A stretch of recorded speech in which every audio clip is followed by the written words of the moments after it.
முன்பொரு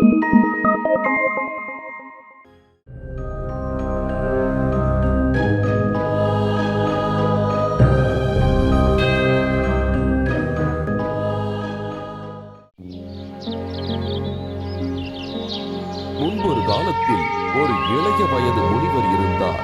அவர் பெயர்தான் நாரதர். அவர் விஷ்ணுவின் பரம பக்தர்.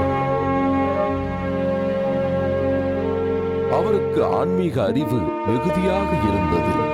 ஒரு நாள் ஒரு புத்தகத்தை அவர் படிக்கும் போது மாயை என்ற ஒரு புது சொல்லை அவர் கண்டறிந்தார். என்ன இது புது சொல் மாயை? இந்த சொல்லிற்கு எனக்கு அர்த்தமே புரியவில்லையே. இதற்கு எப்படியாவது அர்த்தம் கண்டுபிடிக்க வேண்டும். அவன் வேறு சில முனிவர்களிடம் கேட்டான். ஆனால் அவர்களாலும் அதற்கு அர்த்தம் சொல்ல முடியவில்லை. இறுதியாக இந்த வார்த்தைக்கு உண்டான அர்த்தத்தை ஸ்ரீ கிருஷ்ணரால் மட்டுமே சொல்ல முடியும் என்று உணர்ந்து புறப்பட்டார். அவன் துவாரகையை நோக்கி சென்றான். அங்கேதான் கிருஷ்ணர் வாழ்கிறார்.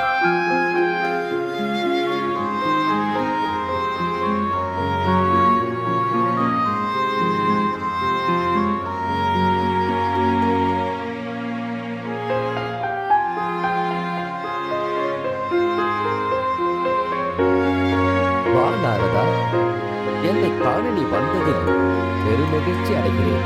ஆனால் நீ இயல்பாக இல்லையே. ஏதோ குழப்பத்தில் இருக்கிறாய்.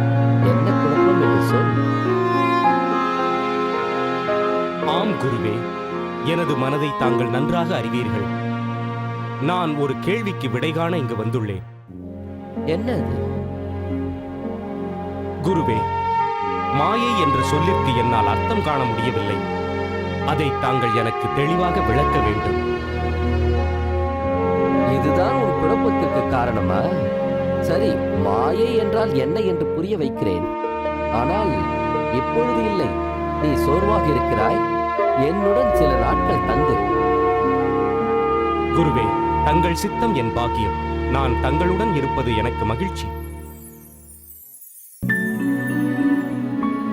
சில நாட்கள் கழித்து ஸ்ரீ கிருஷ்ணரிடம் நாரதர் அந்த கேள்விகளை மீண்டும் கேட்டார். அந்த கேள்வி மாயை என்றால் என்ன என்பதுதான். அதனால் தொலைவில் இருந்த ஒரு இடத்திற்கு ஸ்ரீ கிருஷ்ணர் நாரதரை அழைத்துச் சென்றார். நாரதா, எனக்கு தாகமாக உள்ளது. நீ சற்று நீரை கொண்டு வருகிறாயா? பிரபு, தாங்கள் இங்கேயே இருக்க வேண்டும். நான் அருகாமையில் உள்ள கிராமத்திற்கு சென்று தங்களுக்காக நீர் கொண்டு வருகிறேன். அரை நாழிகை பொழுதிற்குள் நான் வந்து விடுவேன். சரி நாரதா, நான் இங்கேயே இருக்கிறேன்.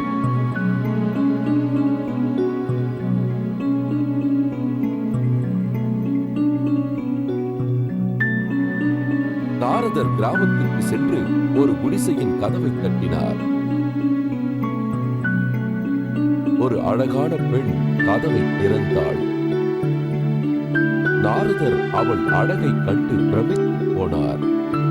ஒரு முதியவர் அந்த குடிசையை விட்டு வெளியில் வந்தார். ஐயா, நீங்கள் யார் என்று நான் தெரிந்து கொள்ளலாமா? ஐயா, நான் ஒரு வழிப்போக்கன். தங்களிடம் நீர் வாங்கிச் செல்ல வந்தேன். தாங்கள் சில நாட்கள் இங்கேயே தங்கிவிட்டு போகலாமே. நீங்கள் மிகவும் சோர்வாக இருக்கிறீர்கள்.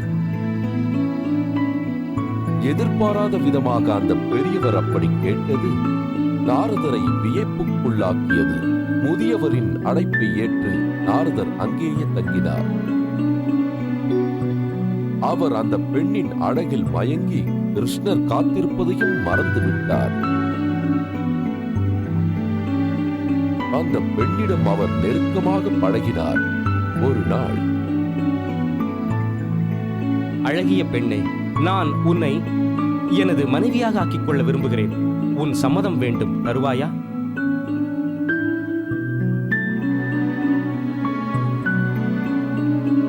என் தந்தையின் சம்மதத்தை கேளுங்கள். நாரதர் மிகவும் மகிழ்ச்சி அடைந்தார். நாரதர் அவள் தந்தையிடம் சென்றார்.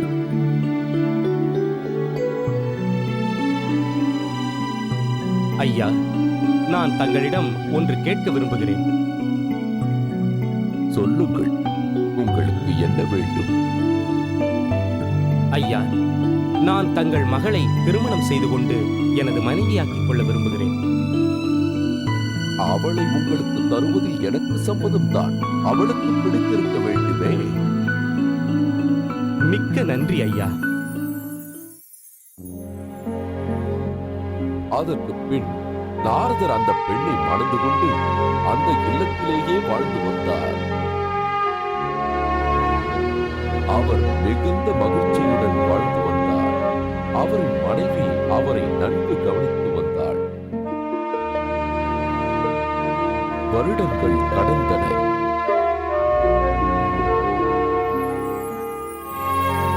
அவருக்கு 3 குழந்தைகள் பிறந்தன. அவருக்கு வெளி உலகத்தை பற்றிய கவலையே இல்லை. 12 வருடங்கள் கடந்தன. ஒரு நாள் திடீரென்று கடும் புயல் அடித்தது.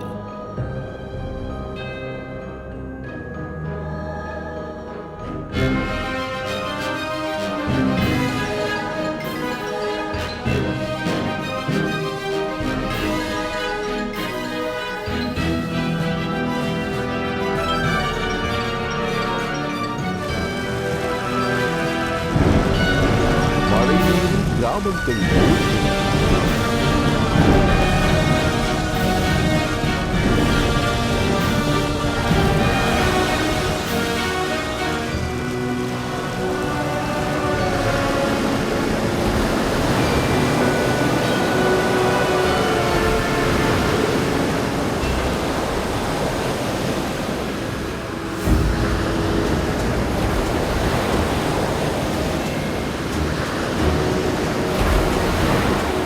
நாரதரின் வீடு வெள்ளத்தால் அடித்துச் செல்லப்பட்டது.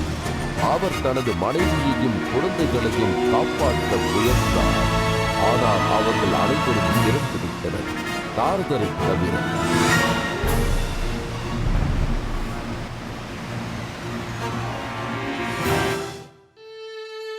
நாரதர் மிகுந்த கவலையுற்றார். அவர் தனது மனைவியையும் குழந்தைகளையும் இழந்ததில் மீளா துயரில் ஆழ்ந்தார். துயரத்தின் மிகுதியால் அவர் கண்களில் நீர் சொருகியது. எனது பிரபுவே, மகாவிஷ்ணுவே, நான் என்ன பாவம் செய்தேன்? எதற்காக எனக்கு இவ்வளவு பெரிய தண்டனை கொடுத்தீர்கள்? எனது மனைவியும் மக்களும் இறந்த துயரத்தை என்னால் போக்கிக் கொள்ள முடியவில்லை. எனது உயிரையும் தாங்கள் எடுத்துக் கொண்டு விடுங்கள். திடீரென்று நாரதருக்கு ஒரு குரல் கேட்டது. நாரதா, உனக்காக 12 ஆண்டுகள் நான் காட்டுக்குள் காத்துக் கொண்டிருக்கிறேன். நீ அரை மணி நேரத்தில் வருவதாக என்னிடத்தில் கூறினாய். என்னை உனக்கு ஞாபகம் இருக்கிறதா? அதை கேட்ட நாரதர் வியப்படைந்தார். தரையில் மண்டியிட்டார். எனது பிரபுவே, மகாவிஷ்ணுவே, என்னை மன்னிப்பீரா? நான் தங்களை பற்றி முற்றிலும் மறந்துவிட்டேன். தயவு செய்து என்னை மன்னியுங்கள். நாரதா, மாயை என்ற சொல்லின் அர்த்தத்தை இப்போது உணர்ந்து கொண்டாயா? ஆமாம் குருவே, நன்கு புரிந்து கொண்டேன். தங்களை நான் மறந்தே விட்டேன். ஒரு நல்ல குடும்பம் கிடைத்தவுடன் நான் தங்களை மறந்து விட்டேன். இந்த உறவுகள் எல்லாம் நிரந்தரமற்றவை. மாயை என்பது இதுதான். என்னை மன்னியுங்கள். மாயை என்பதை நான் உணர்ந்து விட்டேன்.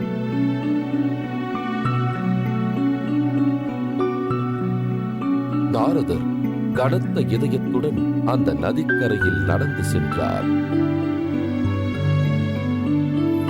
கதையின் கரு: உலகத்தில் எதுவுமே நிரந்தரமில்லை. மகிழ்ச்சியாக இருந்தாலும் சரி, துயரமாக இருந்தாலும் சரி, அவைகள் நிரந்தரமில்லை.